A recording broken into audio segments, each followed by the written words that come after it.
जय श्री कृष्णा। राधे राधे। तो कैसे हैं आप सब? आशा करती हूँ कि बाल गोपाल और महादेव की कृपा से सभी स्वस्थ और मस्त होंगे। तो पुनः एक बार फिर से आप सभी का हमारे चैनल पे बहुत बहुत स्वागत है।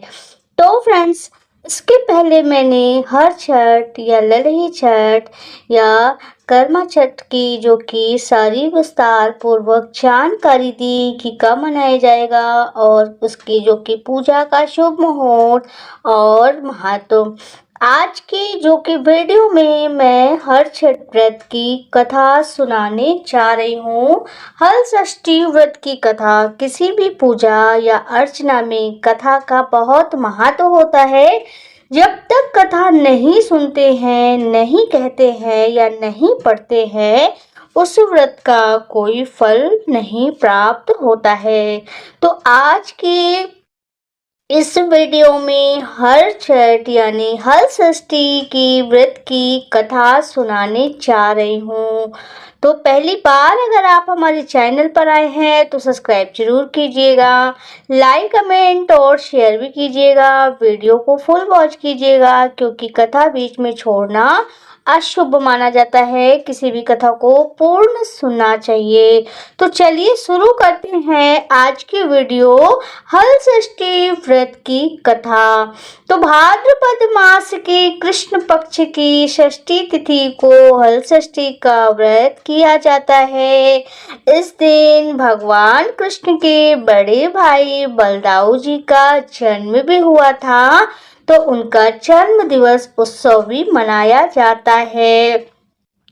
इसके ठीक 2 दिन बाद कृष्ण जन्माष्टमी का व्रत किया जाता है और हल षष्ठी के व्रत की कथा अवश्य सुननी चाहिए। ऐसा करने से जीवन में सुख और समृद्धि का वास होता है, सभी प्रकार की खुशियां आती हैं। तो हल षष्ठी का व्रत कथा चलिए शुरू करते हैं। भगवान कृष्ण के बड़े भाई का जन्म हुआ था और बलराम को हल और मूसल बहुत ही प्रिय था, इसलिए बलराम जी को हलधर भी कहा जाता है और उन्हीं के नाम पर इस त्योहार का नाम हल षष्ठी पड़ा। हल षष्ठी का व्रत में कथा सुनना बहुत शुभ माना गया है। तो आइए जानते हैं, सुनते हैं विस्तार पूर्वक कथा। तो बोलिए हर छठ महारानी की जय, बलदाऊ की जय, सभी देवी देवता की जय, अपने अपने गुरु महाराज की जय। तो कथा कुछ इस प्रकार से है। प्राचीन काल में एक ग्वालिन थी जो गर्भवती थी और जिसका प्रसव काल बहुत ही निकट था। एक तरफ ग्वालिन अपनी प्रसव पीड़ा से व्याकुल थी, तो दूसरी ओर उस पीड़ा में भी उसका जो कि अपने घर के जीवन यापन को करने के लिए गाय भैंस का दूध बेचा करती थी। उसने भैंस का दूध बताकर सभी को बेच दिया और सभी को बेचने के बाद वह आई और उसे इसके पहले जंगल में प्रसव पीड़ा हुई और उसने एक सुंदर बालक को जन्म दिया। अपने बालक को वहीं पेड़ के नीचे खेत में छोड़ करके वह गांव में दूध बांटने चली गई और गांव वालों को सभी को बोल करके कि भैंस का दूध है, भैंस का दूध है, ऐसा बोल करके वह दूध बेच करके जल्दी जल्दी अपने बच्चे के पास आई।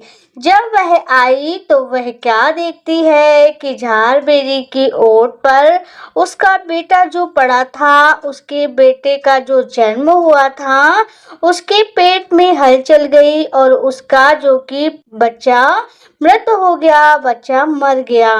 उसे इस बात का बहुत दुख हुआ कि मैंने झूठ बोल करके अधर्म और पाप लिया, जिस कारण से मेरे बच्चे की मृत्यु हुई।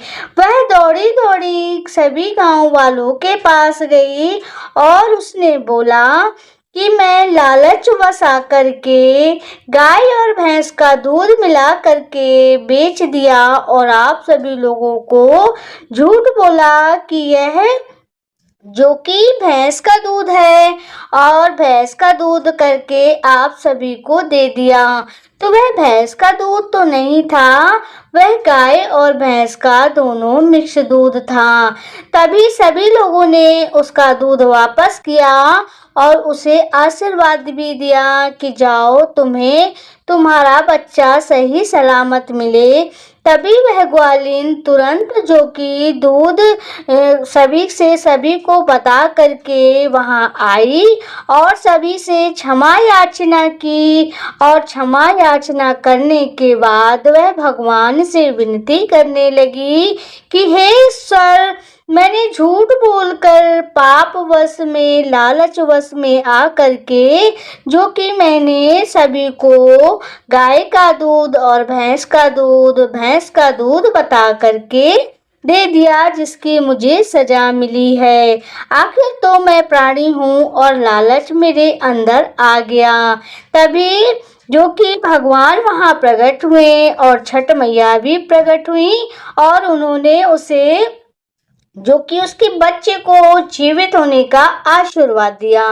तभी उसका बच्चा जीवित हो गया और इसी तरीके से ये कहानी है। एक जो कि कहानी और है मान्यता के अनुसार कि एक बूढ़ी माँ रहती थी। बूढ़ी माँ के पास कुछ भैंसें थी। उन भैंसों की वह न साफ सफाई किया करती थी, न गोबर वगैरह हटाया करती थी। भैंसें यूं ही गीले में और गोबर गंदगी में पड़ी रहती थी। जब हलछठ षष्ठी का दिन आया तो वह पंचमी के दिन ही कोई भी भैंस अपने घर नहीं आई। जब बूढ़ी अम्मा भैंस को ढूंढने के लिए निकली कि आज ही इन महारानियों को रिसाना था, कल षष्ठी है, मुझे भैंस का दूध, भैंस का जो कि गोबर और भैंस के घी की जरूरत होगी, तो मैं कहाँ से पाऊंगी। ऐसा कहती जाती और ढूंढने के लिए निकली। जब देखा कि भैंस उसकी एक महुआ के पेड़ के नीचे बैठी थी, तभी भैंस को बोला कि महारानी, आज ही तुम्हें गुस्सा करना था, आज ही तुम्हें रिसाना था, चलो घर चलो, कल जो कि हलषष्ठी का व्रत है और मुझे तुम्हारे गोबर की, दूध की, दही की, इन सब की जरूरत पड़ेगी। तभी भैंस बोली कि मैं नहीं जाऊंगी, तुम्हारी देखभाल नहीं करती हो, तुम हमें गीले में और गंदगी में हमेशा रहने देती हो। तभी बूढ़ी अम्मा ने बोला कि आज के बाद यह गलती नहीं होगी, मैं तुम्हारा बराबर ध्यान दूंगी, बराबर ख्याल रखूंगी। तभी भैंस ने भी बोला कि मेरी पूजा के साथ साथ मेरे जो कि गोबर और सभी चीजों के साथ साथ इस महुआ के पेड़ का भी सम्मान होना चाहिए, जिसने मुझे पूरी रात शरण दिया। तभी बूढ़ी अम्मा ने कहा कि इस महुए का पेड़ का जो कि पत्ते का, फल का और इसके लकड़ियों का भी हर षष्ठी के व्रत में उपयोग किया जाएगा। तभी से जो कि महुआ की लकड़ी, महुआ के पत्ते और महुआ का तेल, इन सभी चीजों का भी हर षष्ठी के व्रत में प्रयोग किया जाने लगा।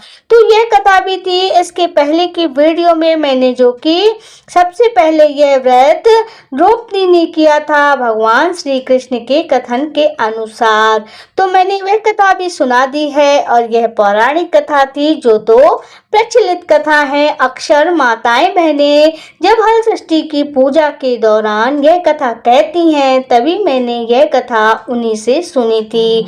तो आशा करती हूँ कि आप सभी को आज की यह कथा जरूर ही पसंद आई होगी। अगर पसंद आए तो प्लीज चैनल को सब्सक्राइब कीजिएगा। अगर आप YouTube में देख रहे हैं, Facebook पेज में देख रहे हैं तो फॉलो कर लीजिएगा और लाइक, कमेंट और शेयर भी कीजिएगा। नोटिफिकेशन की बटन दबा करके ऑल जरूर कीजिएगा, जिससे हमारी सभी वीडियो आप तक पहुंचती रहे। अपना बहुत ख्याल रखिएगा। हम फिर से मिलेंगे एक नए वीडियो और एक नई जानकारी के साथ। तब तक के लिए जय श्री कृष्णा, राधे राधे।